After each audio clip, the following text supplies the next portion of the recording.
안녕하십니까. 투자의 해안을 밝히는 롱텀이즘 2부에 이어서 전달해 드리겠습니다. 박소연 의원님과 함께합니다. 의원님, 앞서서 인구 구조의 변화 그리고 그 변화에 따른 세계 경제 지형의 변화까지 살펴보았습니다. 그리고 이제 새로운 환경에서 유효한 투자 아이디어 4가지 제시해 주셨는데요. 첫 번째가 한국 샌드위치론의 배격, 그리고 노동 우위보다 기술 우위였습니다. 여기서 말하는 샌드위치론 정리가 한번 필요할 것 같은데요. 아시겠지만은 돌아가신 삼성그룹의 이건희 회장께서 그런 말씀하셨어요.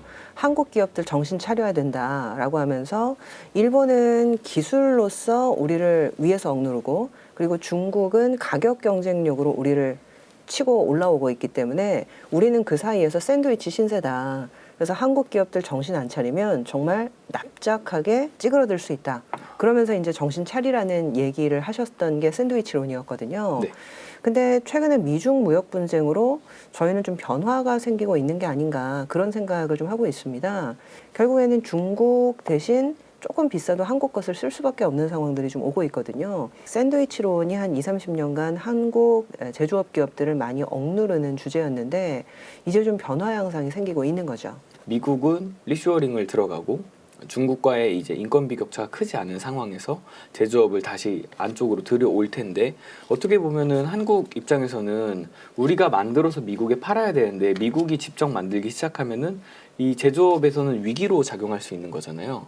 예, 정확한 지적이신데요. 실제로 미국과 유럽이 공장을 이제 다시 중국에서 자국으로 가져가겠다라고 하는데 이게 한국 기업한테 어떻게 호재냐 이렇게 물어보시는 분들이 굉장히 많아요.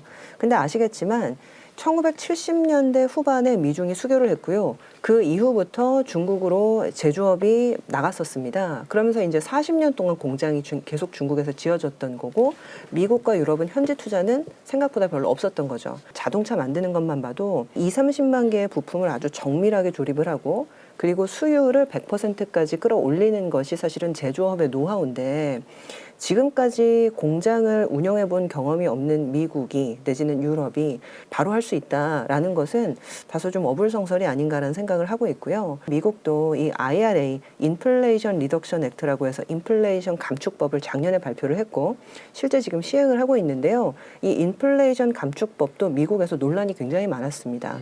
왜냐하면 2차 전지나 태양광 같은 것들 보조금 줘서 현지에 공장 짓게 하겠다.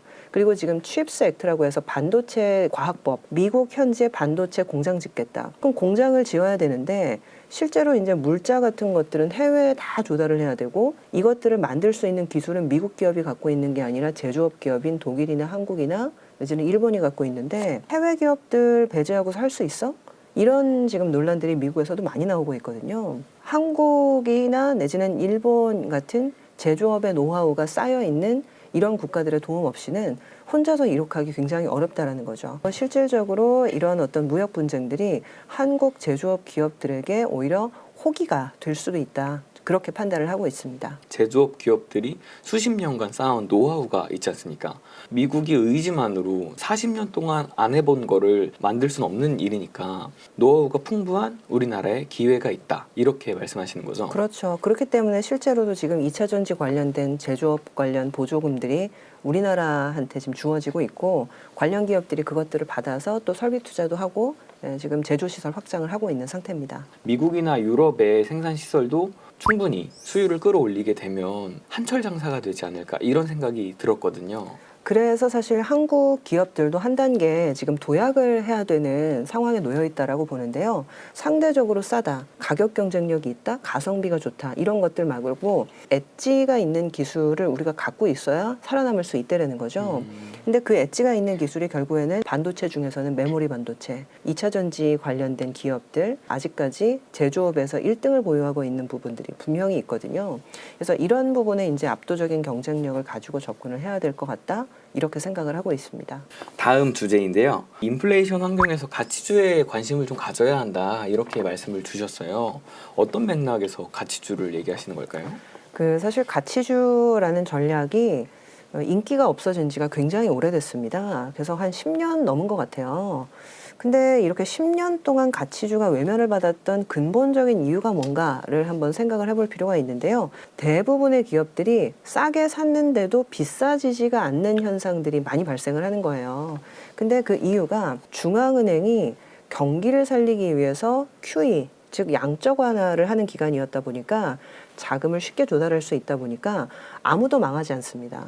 근데 어떻게 보면 이 아무도 안 망한다는 게 그러면 좋은 거 아니야? 라고 생각할 수 있는데요. 최근같이 사실은 0% 금리가 장기간 지속이 된다라고 생각을 해보면 결국에는 경쟁력이 없는 좀비 기업들도 살아남을 수 있는 환경이 되다 보니까 적자였는데도 망하지 않고 적자였는데도 자금이 조달되고 아무도 망하지 않는 세상이 와버린 거죠. 누군가는 망해야 건전한 기업들을 바닥에 사서 상승을 할 수가 있는데 그런 사이클이 잘 오지 않는 거죠. 그러다 보니까 오히려 가는 말에 올라타는 전략인 성장주, 돈을 쌓아가는 어떤 그런 전략인 좀 성장주 전략들이 최근 한 10년간 굉장히 좋았거든요.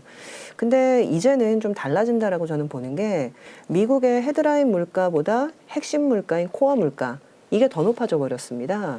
지금 보면 이 물가가 잘 안 떨어지고 있다는 거는 모두 다 체감하시는 사실이거든요. 이제는 아마 예전처럼 0% 금리로 돌아가기는 아주 어려워졌다라고 보셔야 돼요. 왜냐하면 인플레이션이 높은 상황에서 중앙은행이 그렇게 금리 카드를 마구마구 쓸 수가 없거든요. 그러면서 가치주 전략들이 작동하지 않았던 최근 10년과는 달리 이제부터는 작동하기 시작한다.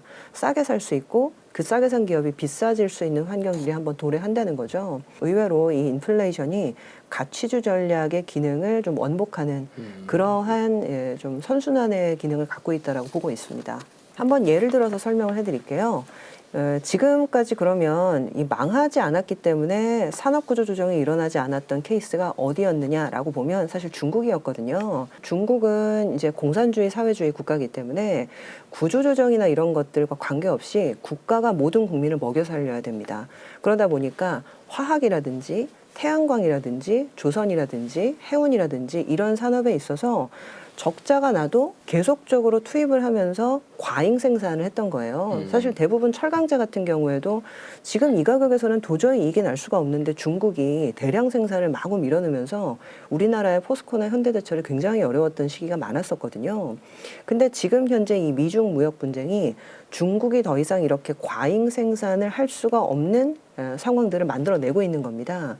그동안에는 미중 관계가 좋았을 때는 중국이 과잉 생산을 해도 그런 것들이 충분히 국제시장에서 글로벌 시장에서 소화가 됐었는데요. 이제는 과잉 생산을 하면 그게 그냥 자국에 재고를 쌓일 떠안아야 되는 그렇죠. 상황. 재고로 쌓일 수밖에 없는 상황인 거죠. 오히려 중국 때문에 어려웠었던 산업이 우리나라에 굉장히 많거든요. 근데 이제 이런 기업들의 마진이 원복되기 시작하는 것이 지금 이 가치주 투자 사이클에 좀 첫 발을 딛는 종의 신호탄이라고 볼 수가 있겠죠. 지금까지 적자로 운영되고 차입금으로 운영되던 기업들, 이런 기업들은 진짜로 좀비 상태가 돼서 자본이 재분배되는 현상을 겪을 것이다. 이렇게 보시는 것 같습니다. 그러면 이제 제일 중요한 거, 가치주를 어떻게 우리가 알아낼 수 있을까요? 가치주라는 거는 일단 밸류에이션상 저평가다. 보통은 그렇게 얘기하는데 밸류에이션 지표도 너무 많기 때문에 사실상은 좀 뭘 골라야 될지 고민이 많으실 것 같아요. 근데 저희는 일단 PBR, 그러니까 장부가치 기준의 가치주가 사실 지금은 유리하다라고 말씀을 드립니다. 왜냐하면 지금 인플레이션 시기이기 때문에 모든 것의 가격이 다 오르거든요. 일단 인건비 오르죠. 외식 물가도 오르죠. 물건 가격이 오를 때 땅값도 오르게 되고요. 현재 내가 갖고 있는 자산 가치가 오르는 것이 사실 인플레이션의 본질입니다. 예를 들어서 예전에는 1억 원에 지어서 3억 원에 팔 수 있는 아파트가 이 아파트 가격의 원가가 올라가게 되면서 떨어질래도 2억 원 이하로는 떨어질 수가 없게 된 거예요. 그러면 사실 어떻게 보면 이 아파트 가격은 좀 더 올라갈 여지가 생겼다라고 볼 수가 있는 거죠. 자산 가치가 올라갈 때 현재 이 평가하는 밸류에이션이 달라질 수 있다. 그렇기 때문에 사실은 PBR 기준의 가치주가 지금은 현재 가장 유용한 지표일 것 같다. 말씀을 한번 드려봅니다. 장부 가치가 중요하다. 그러니까 지금 말씀하신 것처럼 인플레이션 상황에 오면 기업들이 가지고 있는 게 굉장히 많지 않습니까? 자산을 많이 구축해 놓은 기업들을 눈여겨볼 필요가 있다. 이렇게 말씀하시는 것 같습니다. 맞습니다.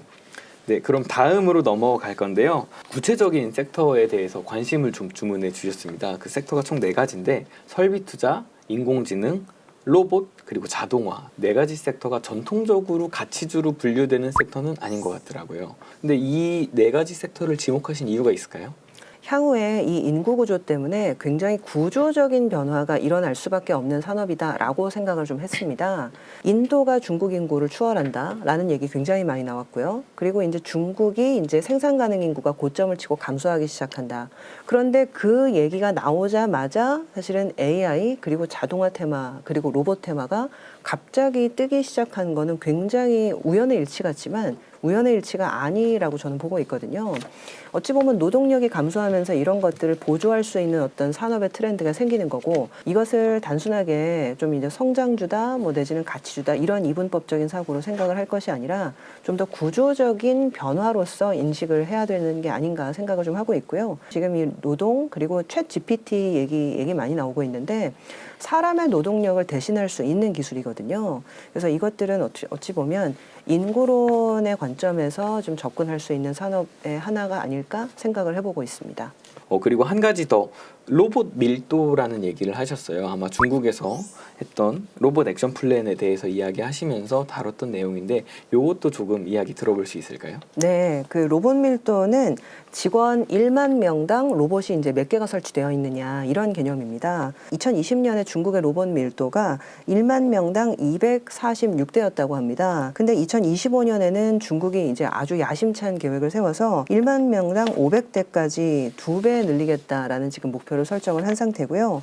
이게 이제 우리나라 같은 경우가 저도 놀랐는데 전 세계 1등이더라고요. 우리나라는 지금 로봇 밀도가 1만 명당 1,000대의 로봇을 갖고 있다라고 되어 있고요.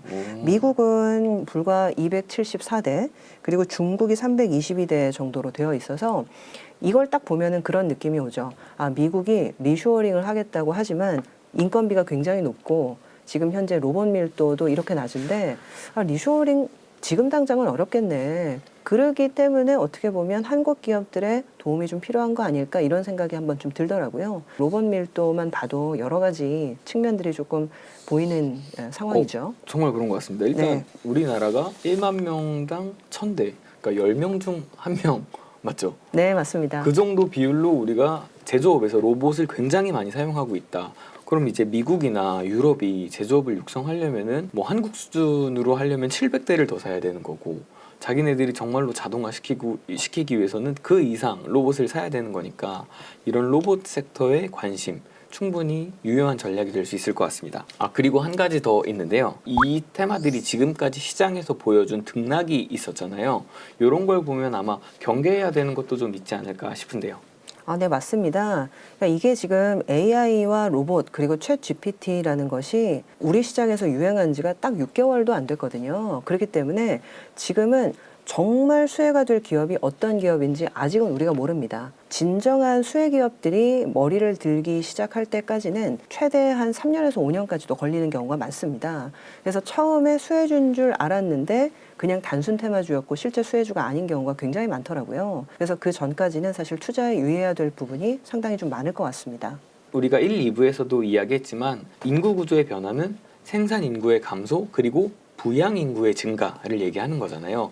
그럼 이 부양 인구가 증가하면서 여기서 또 수혜를 받는 섹터가 있습니다. 바로 제약과 바이오 섹터가 될 것 같은데요. 일단 사람들이 많이 늙게 되고 늙으면 당연히 아픈 것이고 그러면 제약과 바이오에는 굉장히 많은 기회 요인이 있을 것 같은데 또 여기에도 물론 함정이 좀 있겠죠? 사실 저는 좀 이번에 공부해 보니까 거꾸로더라고요. 오히려 피해 산업일 수도 있겠다라는 생각이 좀 드는데 굉장히 많은 인구를 부양하기 위해서는 이 부양하는 인구들에게 모두 다 저렴하게 약이 공급이 돼야 됩니다. 근데 중요한 거는 지금 이 약을 사실은 충분하게 공급할 수 있는 재정이나 재원은 없다는 거죠.